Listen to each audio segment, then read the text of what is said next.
Jadi seolah-olah pemerintah ini mau cuci tangan. Siapa yang bertanggung jawab? Kalau kita belum tahu masalahnya, ya jangan lempar tanggung jawab dan jangan lari dari tanggung jawab itu Bung. Tapi dunia kesehatan jelas, Kementerian Kesehatan sangat bertanggung jawab. Pandangan masyarakat di bawah terkait jual beli obat ini, pemerintah sudah COVID, vaksin mungkin nggak, ada lagi sekarang ginjal ini akut, jual obat lagi, ini mau sampai kapan gitu pemerintah? Ya, yang terakhir mungkin presiden juga harus tegas sama pemerintah, sama Menteri Kesehatan dan BPOM. Udah mundur aja, clear. Nggak ada cerita lagi itu. Saya sepakat tadi apa yang dibicarakan Bung Ipang dan juga penegasan dari saya selaku Direktur Eksekutif Jamkeswat Nasional pada pemerintah untuk segera bertindak terhadap masyarakat atau rakyat yang memang anaknya saat ini mungkin sedang dirawat di rumah sakit, terhadap pembiayaannya apakah Kemenkes yang bertanggung jawab atau pemerintah pusat. Harus. Beberapa waktu yang lalu, gerakan buruh mengkritisi terkait dengan banyaknya anak-anak yang meninggal dunia akibat gagal ginjal akut. Permasalahan ini tentu saja menjadi sebuah permasalahan yang menjadi perhatian bagi kita semua. Ketika gerakan buruh juga bersuara terkait dengan anak-anak yang meninggal dunia akibat gagal ginjal, itu artinya buruh juga peduli, buruh juga sadar bahwa permasalahan kaum buruh tidak hanya permasalahan yang berskala pabrik, berskala perusahaan, tetapi juga semua hal yang berkaitan dengan masyarakat itu juga menjadi permasalahan dari kaum buruh. Karena bagaimanapun kaum buruh juga bagian dari masyarakat. Itulah yang kemudian berulang kali kita mengatakan bahwa gerakan buruh itu adalah gerakan dari pabrik ke publik.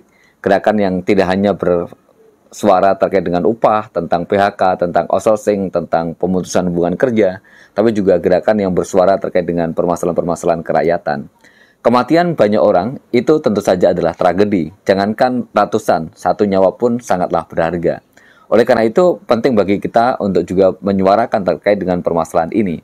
Dan gerakan buruh itu sudah melakukan aksi unjuk rasa ke Kementerian Kesehatan untuk menyampaikan tuntutannya, setidaknya meminta agar permasalahan ini diusut tuntas. Kemudian mereka yang bertanggung jawab harus mengundurkan diri dari posisinya, dari jabatannya, terutama Menteri Kesehatan dan kemudian Kepala BPOM.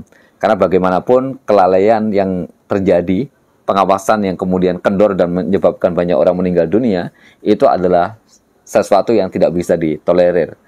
Dan kali ini kita akan mendiskusikan permasalahan itu dengan teman-teman yang hari-harinya berkutat dalam Jamkeswat. Jamkeswat ini adalah pilar dari organisasi FSPMI, KSPI, dan juga Partai Buruh itu ada pilar yang namanya Jamkeswat Indonesia. Artinya kaum buruh juga sadar bahwa permasalahan kesehatan menjadi hal yang kemudian diperhatikan. Ada 3 teman yang akan menyampaikan pandangannya terkait dengan permasalahan ini. Yang pertama adalah Bung Aden, kemudian ada Bung Ipang, dan yang ketiga ada Bung Darius. Dan kita akan mulai dari Bung Aden. Bung Aden, ini masalah terjadi bertubi-tubi. Banyak orang kemudian, anak-anak terutama, yang gagal ginjal akut dan kemudian meninggal dunia. Bagaimana Bung Aden sebagai relawan Jamkeswat memandang permasalahan ini? Nah, jadi saran kita kemarin sebetulnya untuk kita sebagai pengawas kesehatan, Menteri Kesehatan, BPOM, Komisi 9, ataupun Farmasi dan Ikatan Dokter Anak Indonesia, itu dijadikan sebagai tim pencari fakta ya, untuk melibatkan juga unsur kepolisian. Karena ini bukan main-main. Karena sampai saat ini pemerintah belum mengeluarkan rilis terkait obat yang memang menjadi masalah yang mengakibatkan gagal ginjal itu. Sampai ini saya belum secara jelas pemerintah mengeluarkan. Nah, yang kedua, pemerintah melalui Kementerian Kesehatan Republik Indonesia dan Kepala BPOM itu belum mengeluarkan statement terkait kejadian ini. Karena saat ini kan kita lihat di media hanya sibuk pemerintah itu, wah ini obatnya sudah ada, kita akan beli di Amerika. Itu bukan solusi saat ini. Makanya untuk kasus ini sebetulnya hampir mirip lah dengan Kanjuruhan ya. Kanjuruhan begitu cepat direspon, itu segera membuat tim pencari fakta ya. Nah, kita mengusulkan juga tim pencari fakta itu melibatkan dari Kementerian Kesehatan, BPOM, terus ada dari Komnas HAM, Komnas Perlindungan Anak, ada lagi dari IDAI dan kepolisian. Ini presiden harus mengambil sikap karena nyawa yang lain ini, angka yang dikeluarkan itu kan bukan 143 ya, tapi sudah naik 199. Nah, yang selanjutnya terkait jika memang terbukti, ini memang terbukti nih, perusahaan yang memang produk obat ini ketahuan nih, ya memang asal obat ini yang mengakibatkan gagal ginjal, ya segera ditutup. Nggak ada toleransi lagi. Karena kalau sampai nanti hanya diberikan sanksi, ya mungkin besok hari ini akan kejadian kembali. Nah, yang keempat ini, menurut saya kelalaian itu ada di Badan Pengawas Obat dan Makanan. Selama ini dia kemana? Badan Pengawas Obat dan Makanan sebetulnya ini adalah badan lembaga yang di saat ada perusahaan farmasi yang membuat suatu produk obat, itu dikirim sampelnya kan. Nah, kekhawatiran kami, jenis obat yang dikirimkan sampel ke salah satu institusi, misalnya ke Badan Pengawas Obat dan Makanan, yang dikirim itu sampel A. Nggak taunya yang B itu, yang A ini tambah lagi nih. Zat-zat yang memang tadi mengakibatkan itu. Ini nggak dilaporkan. Ini kan perlu disidak juga oleh para ahli. Nah, kalau kita dari pengawas kesehatan, ya cukup melihat angka kematian ini kan cukup sangat jadi perhatian serius. Jadi Bapak Presiden harus mengambil sikap. Intinya membuat tim cari fakta. Yang kedua, kalau memang ada pengusaha farmasi yang memang terbukti melanggar, itu ditutup. Nggak usah kasih lagi toleransi, dikasih sanksi. Itu akan apa namanya? Kalau cara pandang kita, mereka akan mengulangi kesalahan yang sudah berjalan, akan besok akan mengulangi lagi. Mungkin itu pendapat saya dari awal, Bang. Terima kasih. Ya, baik. Ini kan ada muncul begitu ya, begitu banyak orang meninggal, yang jumlahnya terus meningkat itu, tiba-tiba ada semacam ini mendatangkan obat dari luar begitu untuk menangkal permasalahan yang ada. Kan didatangkan obat menangkal racun begitu. Sehingga muncul image di masyarakat itu, ini jangan-jangan hanya soal jual beli obat. Artinya ada permasalahan, banyak orang meninggal, dan kemudian kita harus mendatangkan obat dari luar nih, harus beli obat dari luar. Karta-karta atau bisnis gelap obat-obatan itu mungkin ada nggak dalam ranah kesehatan ini? Kalau kita boleh berpendapat, ada.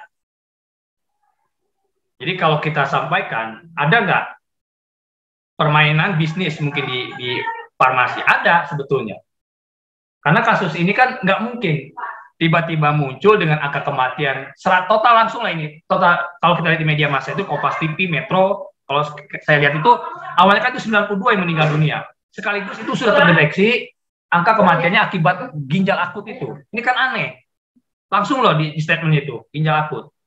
Nah, yang pertanyaan kita kedua adalah bagaimana nih regulasi dari pemerintah yang katanya, ini info dari Kementerian Kesehatan, waktu itu pernah di media massa 3 hari yang lalu ya, bahwa penanganan obat yang ginjal akut ini akan ditanggung pemerintah. Sekarang regulasinya belum dibuat di juknisnya. Nanti di lapangan itu akan simpang siur antara pemerintah kabupaten kota atau provinsi, dinas mungkin salah satunya bersentuhan, yang kedua mungkin BPJ selaku badan penyelenggara. Ini siapa meng-cover? Karena ini kan statusnya itu kan belum ditentukan sebagai kajian luar biasa. Kalau sudah KLB, tentunya pemerintah nanti akan membuatkan anggaran tadi untuk membentuk tim ataupun misal tentang anggaran untuk penjaminan si pasien ini. Karena kan kalau kita lihat pemerintah sekarang saat ini fokus untuk mendatangkan obat dari luar negeri, itu bukan solusi sebetulnya. Jadi seolah-olah pemerintah ini mau cuci tangan. Kejadian yang kemarin itu sebenarnya biasa-biasa aja kan begitu. Ini cara pandang kita sebetulnya. Jadi banyak yang harus dilakukan pemerintah. Jadi bukan hanya bicara tentang, ini kan akan kita cari obat di luar negeri ataupun dari Amerika, Eropa, itu bukan solusi sebetulnya. Ya, kalau kita mau teliti, Komisi 9 DPR RI lah yang punya kewenangan itu. Dia yang tahu obat-obat bisnis-bisnis di luar itu.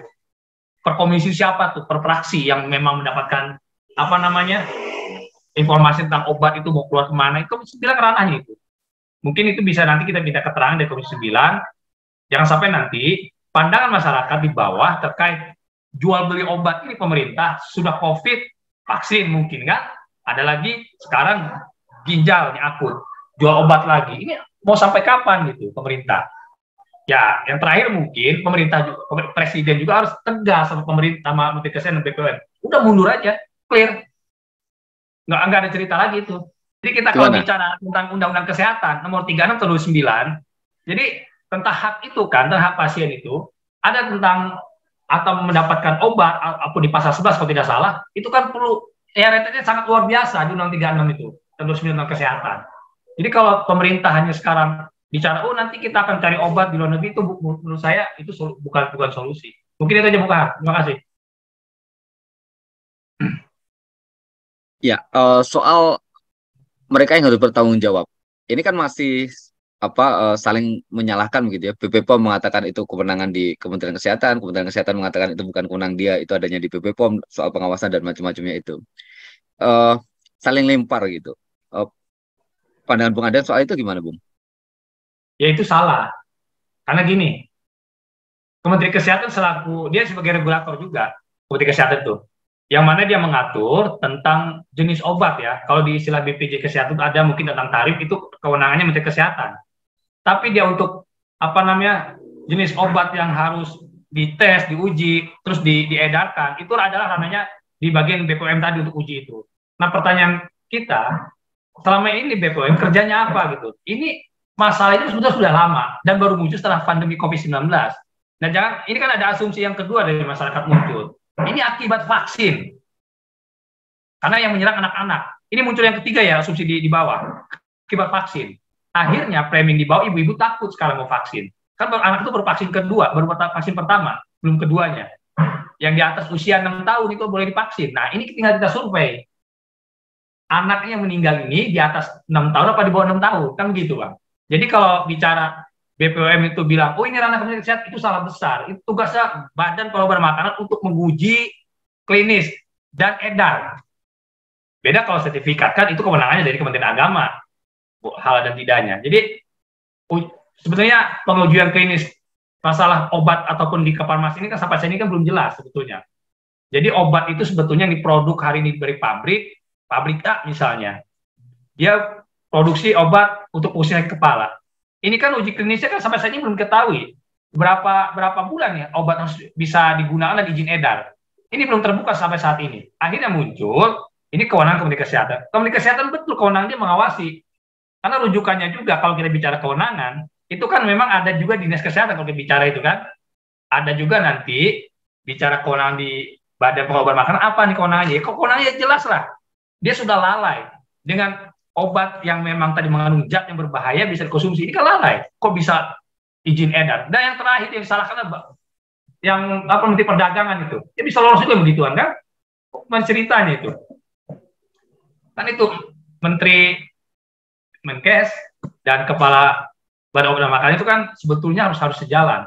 Jadi saran saya, Komisi 9 kemarin dari diskusi di Metro TV ya, waktu itu hadir dari fraksi PAN sama Direktur di Kefarmasian sama BPOM bukan kepala yang hadir, waktu itu hadir semua tuh, katanya rencana akan mengundang tuh Komisi 9. Nah dilibatkanlah itu. Jadi YLKI dan semacam kita juga harus dilibatkan karena ini masalah besar. Jadi tidak saling bagi BPOM ngomong, oh ini kewenangan itu salah besar itu. Ini suruh buka regulasi lagi tuh biar dia paham nanti. Teman-teman, permasalahan ini tentu saja menjadi sebuah permasalahan yang akan menjadi konsentrasi kita, menjadi sebuah permasalahan yang akan menjadi perhatian dari masyarakat Indonesia. Karena bagaimanapun tidak akan ada orang yang kemudian dengan sukarela begitu membiarkan anak tersayangnya itu meninggal dunia akibat salah obat begitu, akibat obat-obatan yang semestinya menyembuhkan itu justru mematikan. Dan tadi sudah digarisbawahi oleh Bung Aden tentang bagaimana pertanggungjawaban negara, tentang bagaimana orang-orang yang bertanggung jawab terkait dengan hal ini juga mesti mengakui bersalah begitu. Kemudian ada tindak lanjut yang dilakukan untuk memastikan hal seperti ini tidak terulang di kemudian hari. Kita juga hadir di sini ada Bung Ipang. Kita juga mau tahu apa pandangan dari Bung Ipang terkait dengan permasalahan ini. Ya, ini menjadi satu hal yang sangat perlu atensi yang serius ya. Tidak hanya masalah kematian, tetapi juga di balik itu adalah terkait dengan dunia kesehatan, terutama terkait dengan farmasi. Terjadi dan terjadi lagi. Nyawa masyarakat seakan tidak atau kurang dihargai oleh pemerintah. Buruknya tata kelola sistem kesehatan, buruknya sebuah perlindungan kesehatan yang seharusnya menjadi hak masyarakat. Perlu kita pahami kawan-kawan semua bahwa dalam kejadian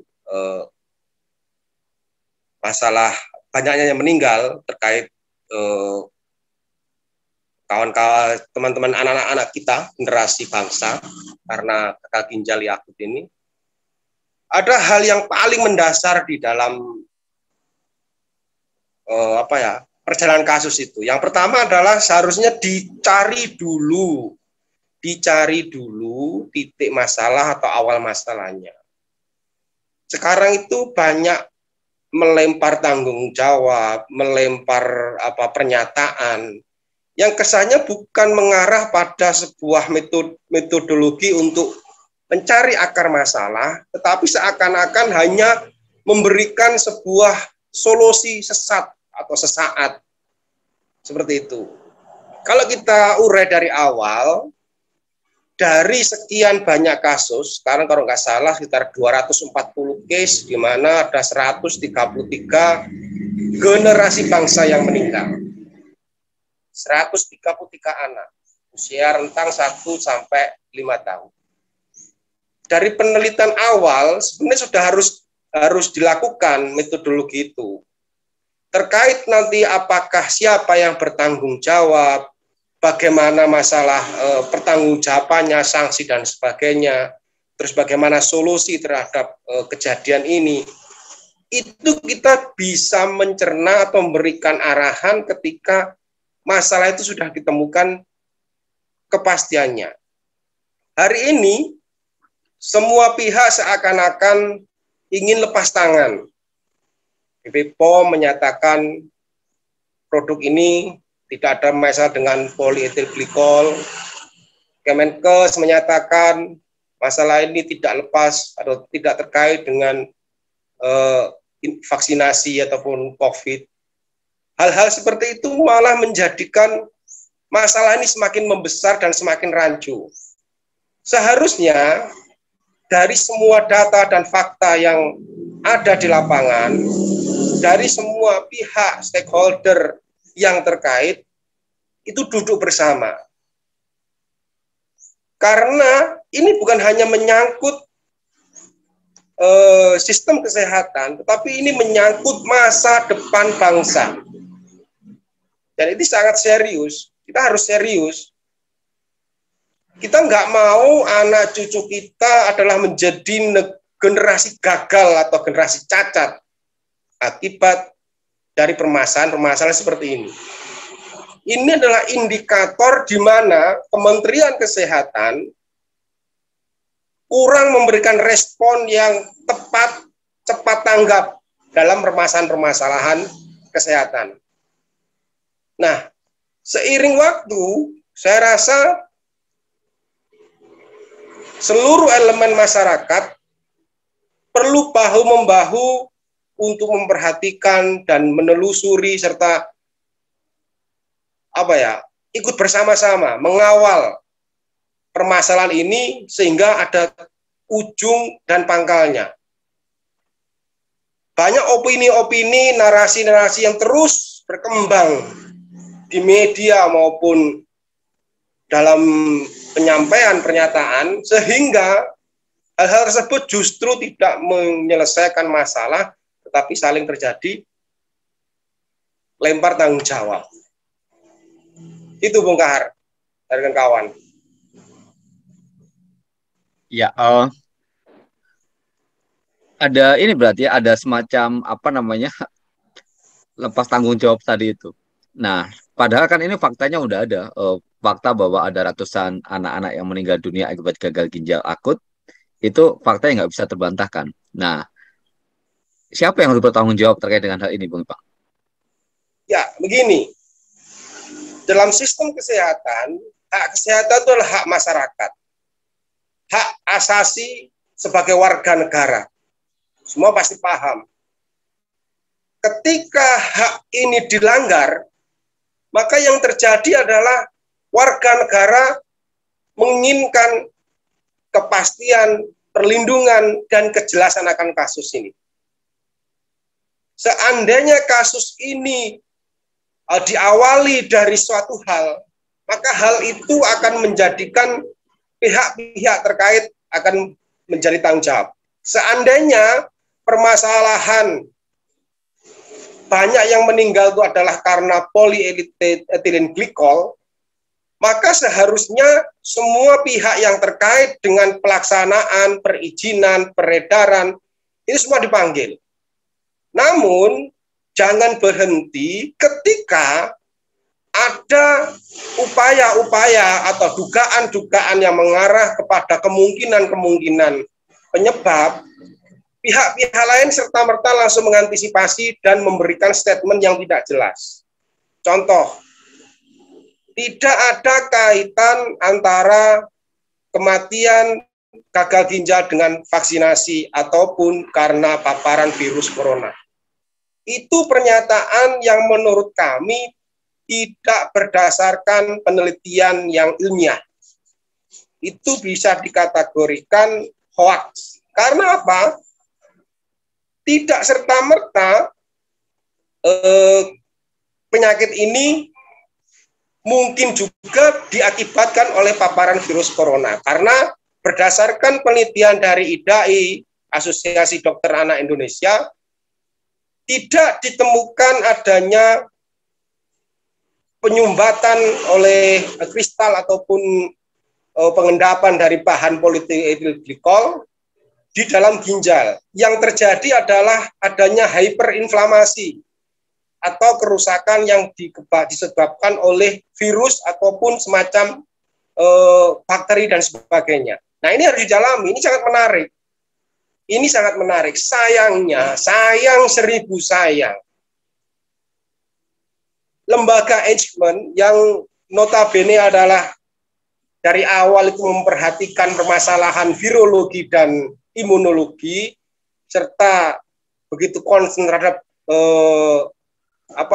penelitian ilmiah, sudah dibubarkan sehingga kita nggak tahu lembaga independen mana yang bisa kita percayai dan kita bisa memberikan sumbangsi untuk melakukan penelitian penyelidikan permasalahan ini.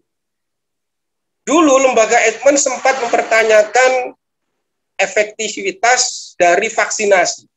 Dan sampai hari ini juga tidak jelas berapa efektivitasnya, apakah si A, si B, si C itu lebih efektif atau bagaimana. Karena yang terjadi kemarin kan ada yang 6 bulan itu disuruh mengulang lagi. Oh, itu sudah kadaluarsa kalau vaksinasi lebih dari 3 bulan atau lebih 6 bulan harus mengulang lagi. Terus yang kedua adalah membuka KIPI, kejadian ikutan pasca imunisasi. Imunisasi apapun, tidak mengenal itu virus COVID yang kemarin, bisa vaksinasi yang lain. Karena kalau mengkategorikan bahwa paparan itu disebabkan oleh PEG, polyethylene glycol atau pelarut untuk obat, dalam vaksin itu ada. Dan kalau diperdalam, vaksin itu kan injek intravena, masuk ke dalam sistem peredaran tubuh melalui aliran darah. Lain kalau obat sirup yang hanya diminum, ditelan, oral, seperti itu. Jadi nilai paparannya saya rasa lebih harus diperhatikan, karena dia berbentuk cair yang langsung dimasukkan dalam tubuh. Kayak itu. Jadi siapa yang bertanggung jawab? Kalau kita belum tahu masalahnya, ya jangan melempar tanggung jawab dan jangan lari dari tanggung jawab itu. Itu Bung Kahar. Tapi dunia kesehatan jelas, Kementerian Kesehatan sangat bertanggung jawab. Teman-teman, tadi 2 orang dari Jamkeswot sudah menyampaikan pandangannya. Bung Aden dan Bung Ipang itu dengan lugas begitu menyampaikan dari sisi kelas pekerja tentang bagaimana permasalahan kesehatan itu menjadi sesuatu yang hakiki, menjadi sesuatu yang tidak bisa disepelekan, tidak bisa menjadi sesuatu yang dipandang sebelah mata.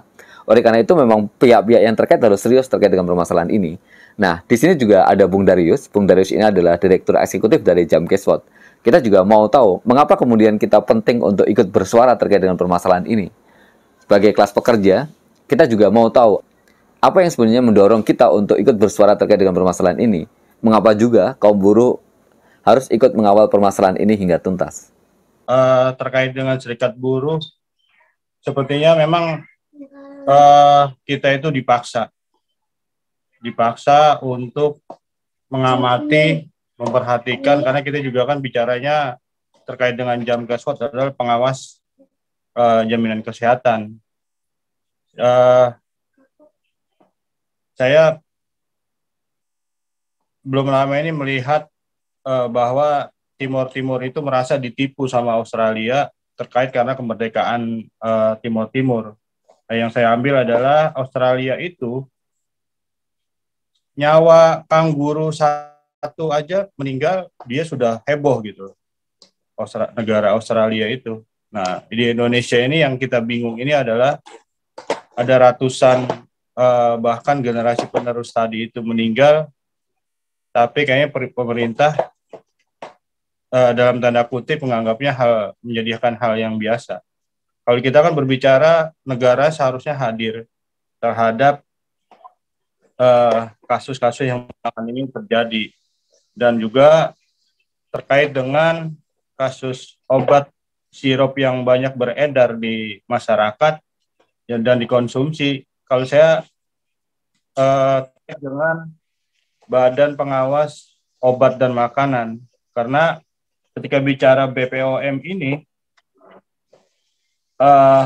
dengan adanya label BPOM menandakan bahan produk Anda memiliki status sudah terjamin dari BPOM. Adapun manfaat memiliki sertifikasi BPOM tersebut terhadap produk adalah konsumen dan calon konsumen lebih merasa aman dan percaya untuk mengkonsumsi. Jadi bicaranya setelah ada kejadian tersebut, saya sepakat dengan Bu Ipang tadi itu bahwa Kemenkes harus bertanggung jawab.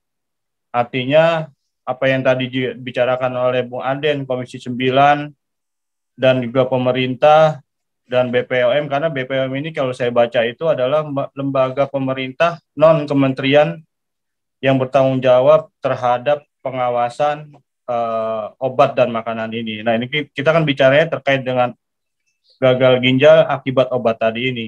Saya rasa dengan serikat buruh, apalagi dan juga kita sebagai serikat pekerja memang wajib hadir untuk mengkritisi pemerintah bagaimana ya kita bicaranya jangka panjang terhadap generasi penerus anak-anak kita. Bahkan saya juga punya anak kecil, kalau panas itu kita minumin paracetamol buat awalnya. Dan ketika memang bicara paracetamol ini berbahaya, tadi yang dibilang Bung Ipang adalah etilen glikol itu yang menjadi penyebab gagal ginjal akut. Dan kita juga menyayangkan kepada Kemenkes ini melalui statement-statementnya di media itu mengatakan bahwa belum terbukti kuat sebagai penyebab gagal ginjal akut tadi itu. Nah, kenapa tadi yang dibilang Bung Ipang itu seharusnya kan mencari akar permasalahan untuk segera mendapatkan solusi seperti apa gitu loh. Dan saya rasa juga secara psikologis televisi nasional itu juga harus bertanggung jawab, karena kan mereka yang sering mengkampanyekan menjual produk-produk tersebut sehingga kita di masyarakat itu mengkonsumsi obat-obat tersebut. Nah, lewat media nasional itu seharusnya juga pemerintah lewat Kementerian Kesehatan itu berbicara kepada masyarakat bahwa obat-obat tersebut jangan dikonsumsi lagi.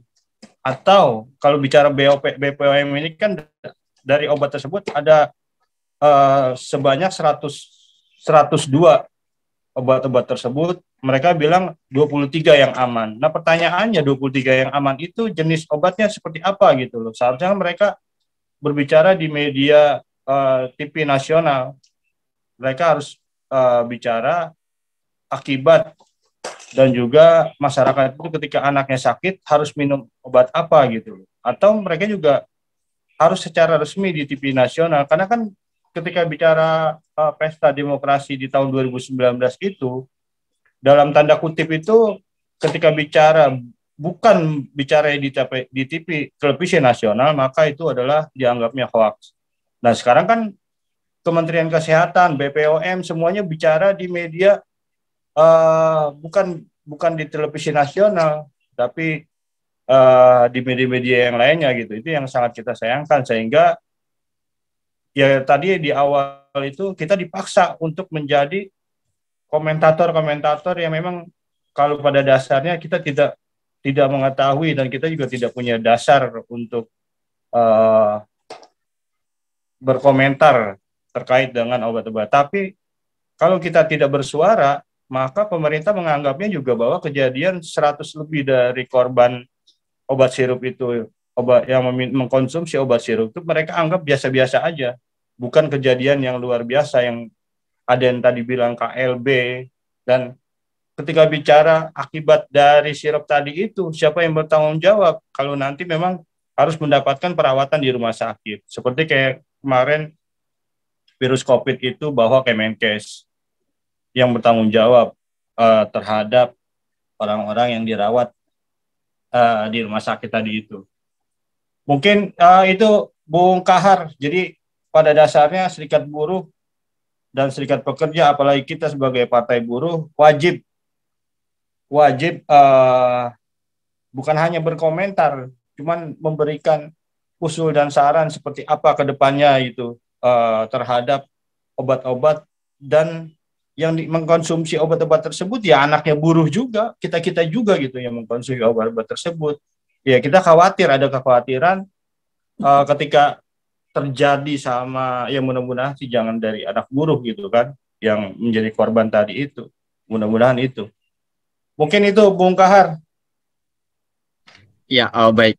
Gerakan serikat buruh kan juga salah satu elemen yang sangat kuat waktu itu mendorong BPJS Kesehatan itu bisa Ya, diimplementasikan dengan lahirnya Undang-Undang BPJS.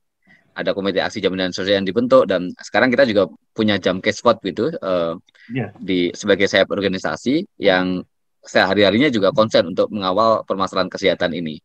Nah, melihat permasalahan ini, apa yang akan dilakukan ke depan, Bung, oleh teman-teman, baik di gerakan buruh dan terutama oleh kawan-kawan Jamkeswot untuk memastikan kesehatan hak rakyat itu benar-benar terimplementasi? Ini kan tidak ada kelalaian lagi yang menyebabkan justru rakyat tidak lagi mendapatkan kesehatannya, justru yang didapatkan adalah kematian gitu. ya. Terkait dengan itu, kemarin apa yang sudah dilakukan oleh Presiden Partai Buruh sebenarnya sudah tepat untuk melakukan aksi di Kemenkes. Cuman kan memang momennya adalah di Partai Buruh kita juga lagi sibuk melakukan verifikasi faktual, sehingga mungkin aksi tanggal 28 Oktober kemarin kurang maksimal terhadap peserta aksi. Ya mudah-mudahan sih ke depan, kalau usul saya tetap kita harus melakukan aksi-aksi di Kemenkes maupun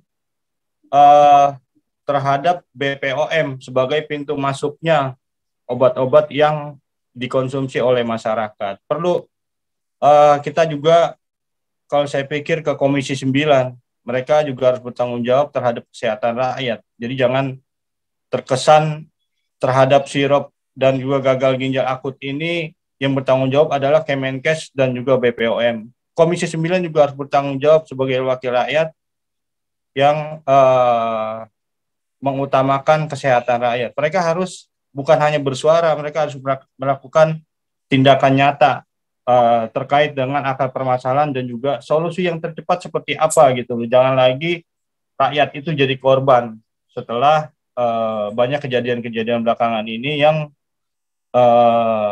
banyak menimbulkan korban, banyak jatuh korban dari rakyat juga. Ya, terkesan terkait dengan obat ini yang harus mengambil dari Amerika dan lain-lain. Jadi rakyat itu jangan jadi kelinci percobaan gitu loh. Terkait dengan mungkin bisnis-bisnis obat tadi itu, ya kita juga memang tidak pada posisi untuk mengatakan itu bisnis atau tidak.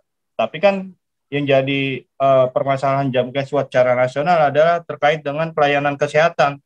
Jadi jangan sampai rakyat itu ragu terhadap obat paracetamol yang kita konsumsi kalau memang anaknya panas.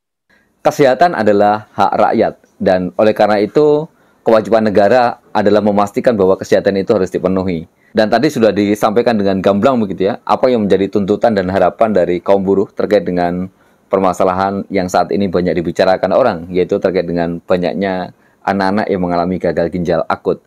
Tapi kemudian sebagai bagian dari gerakan kesehatan, sebagai bagian dari relawan Jamkespots yang sehari-harinya berkutat dengan permasalahan kesehatan, yang sehari-harinya berdampingan dengan pasien untuk mendapatkan hak kesehatannya, itu tentu punya banyak catatan.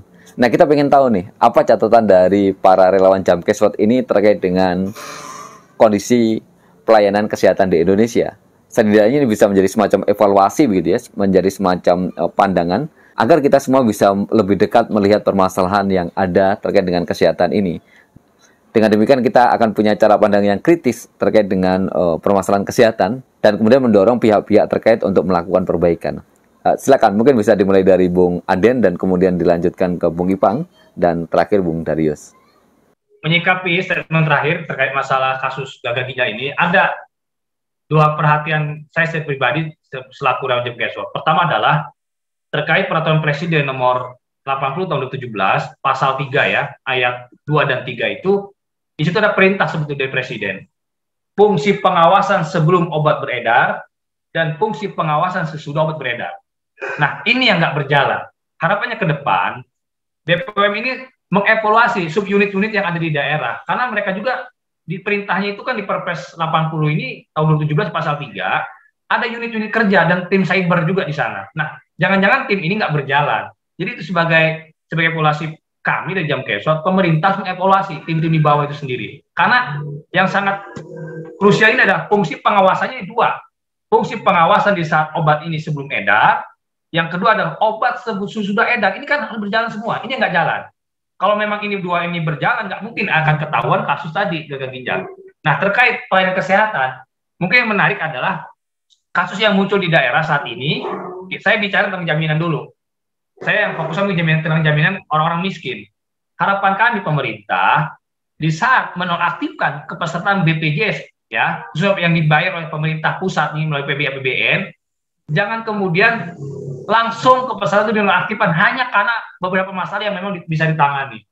Jangan kemudian kepesertaan itu dinonaktifkan, harusnya kepesertaan tetap aktif, data divalidasi sambil berjalan. Ini kan nggak bahaya. Tapi kalau tiba-tiba dinonaktifkan, kita bicara kepesertaan ya, terus orang ini sakit, ini kan nggak bisa.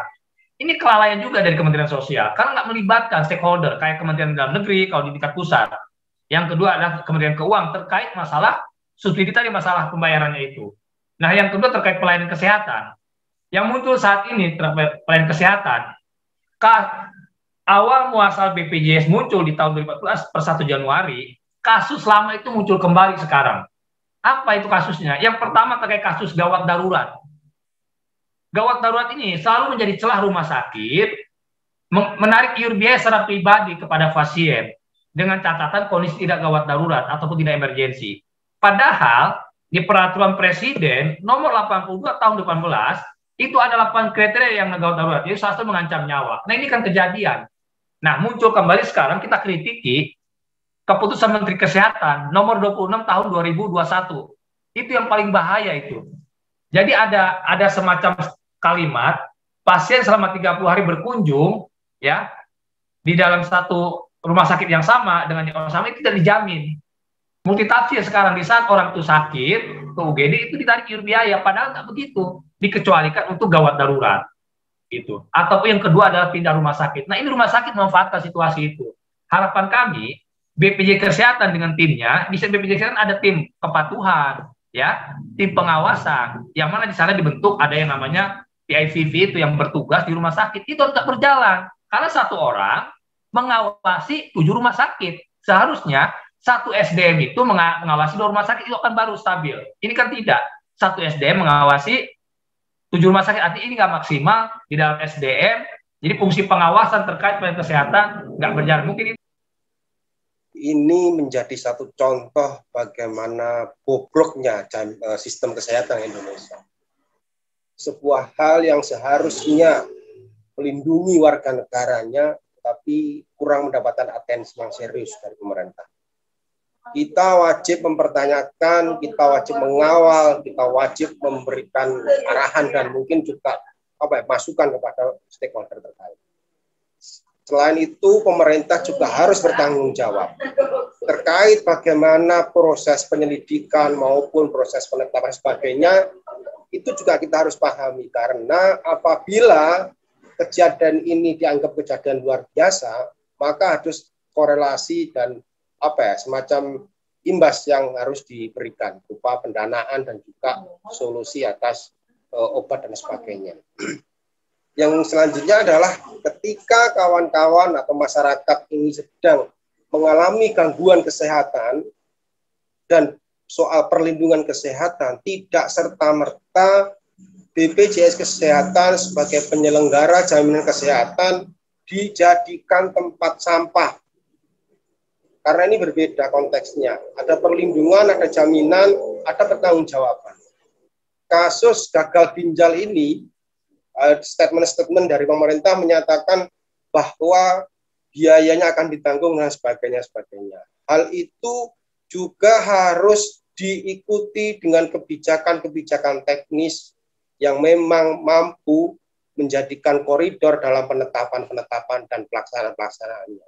Jangan hanya menyampaikan untuk menyenangkan, hanya memberikan harapan palsu kepada masyarakat. Ini sangat menjadi serius ketika ini berhubungan dengan nasib generasi bangsa dan juga martabat bangsa. Jangan hanya karena satu hal kita memberikan contoh yang salah dan memberikan solusi yang nyasar pula. Berkali-kali terjadi nyawa warga negara, masa depan bangsa tidak menjadi concern seluruh pihak. Apakah ini menjadi bentuk kegagalan pemerintahan atau kerusakan sistem kesehatan? Kita harus kawal bersama. Yang selanjutnya adalah terkait bagaimana peran dan upaya yang dilakukan oleh kaum buruh dan masyarakat. Kita wajib memantau dan memberikan masukan melalui perwakilan-perwakilan di daerah maupun melalui kanal-kanal yang ada. Dalam sistem-sistem yang sudah disediakan, baik melalui legislasi hukum maupun rekomendasi, baik dari masing-masing daerah, semisal DPRD masing-masing daerah dengan banyaknya kasus, memberikan semacam rekomendasi atau meminta pertanggungjawaban. Karena tidak semudah itu. Dunia kesehatan adalah dunia yang gelap dan penuh kepentingan selain politik. Banyak hal yang terkait di sana. Jangan-jangan nanti kita mau menghentikan usaha sebuah industri itu nanti berhadapan dengan menghambat investasi ya, misalnya seperti itu ya, kita takutkan di situ. Atau nanti ada yang konflik kepentingan dengan dunia politik di daerah. Makanya dari itu terakhir kali semoga dengan adanya kasus COVID-19, kasus ginjal akut pada anak-anak ini menjadi contoh terakhir bagaimana rakyat merasakan penderitaannya.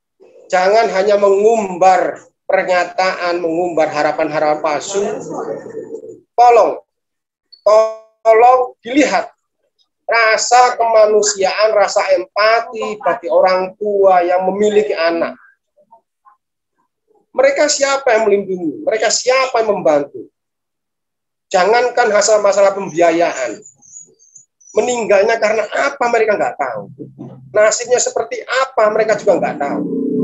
Nah, inilah yang harus kita dorong bersama dengan seluruh stakeholder, dengan seluruh lapisan masyarakat, tidak hanya kaum buruh, tidak hanya relawan yang sudah paham dengan pelaksanaan jaminan kesehatan dan pelayanan kesehatan di lapangan, tetapi ini merekonstruksi sistem kesehatan yang ada di Indonesia. Seperti kita tahu, hari ini undang-undang tentang kesehatan sedang dilakukan revisi. Nah, momentum ini juga harus kita manfaatkan untuk memperkuat maupun memperkokoh pelayanan, perlindungan, dan masa depan bangsa. Karena bagaimanapun, sehat itu adalah hal utama. Bangunlah jiwanya, bangunlah raganya. Saya sepakat tadi apa yang dibicarakan Bung Ipang dan juga penegasan dari saya selaku Direktur Eksekutif Jamkeswat Nasional kepada pemerintah untuk segera bertindak terhadap eh, masyarakat atau rakyat yang memang anaknya saat ini mungkin sedang dirawat di rumah sakit, terhadap pembiayaannya, apakah Kemenkes yang bertanggung jawab atau pemerintah pusat harus segera statement resmi mungkin dari Presiden untuk mengatakan bahwa ketika terjadi akibat gagal ginjal tadi adalah tanggung jawab pemerintah atau lewat Kemenkes. Terhadap jalannya layanan kesehatan atau jaminan kesehatan nasional saat ini, penegasan juga terhadap dokter IGD memang adalah mereka punya hak prerogatif terhadap dan juga menentukan terhadap pasien, apakah pasien tersebut gawat darurat atau tidak. Iya, terhadap pasien mereka punya hak prerogatif, tapi terhadap aturan itu adalah ranahnya rumah sakit dan BPJS Kesehatan. Kasus-kasus belakangan ini memang muncul kembali terhadap pasien yang sesuai dengan Permenkes 28 bisa langsung ke IGD, masyarakat itu langsung datang ke IGD, terutama pekerja penerima upah yang terjadi itu bekerja di kawasan industri Pulau Gadung lebih dekat terhadap rumah sakitnya ketimbang harus ke Paskes 1. Dan dia datang ke rumah sakit tapi dinyatakan oleh dokter bahwa ini tidak gawat darurat. Tapi memang dokter di rumah sakit itu dokter IGD atau perawatnya akan mengatakan bahwa kalau dirawat inap di cover BPJS, tapi kalau tidak dirawat inap atau rawat jalan maka menjadi pasien umum. Ini kan bertolak belakang dengan aturan bahwa dokter pun merekomendasi bahwa ini tidak di cover sama BPJS Kesehatan. Nah, kita saat ini minta ketegasan kepada BPJS Kesehatan selaku penyelenggara untuk menindak rumah sakit yang mengiur biaya. Itu kita anggap mengiur biaya. Karena ketika bicara PPU itu atau peserta penerima upah adalah peserta BPJS Kesehatan yang taat sekali membayar iuran BPJS Kesehatan. Pekerja itu belum menerima upah, itu sudah dipotong oleh BPJS Kesehatan. Artinya kita belum menerima uang gaji kita, tapi sudah dipotong iuran BPJS Kesehatan.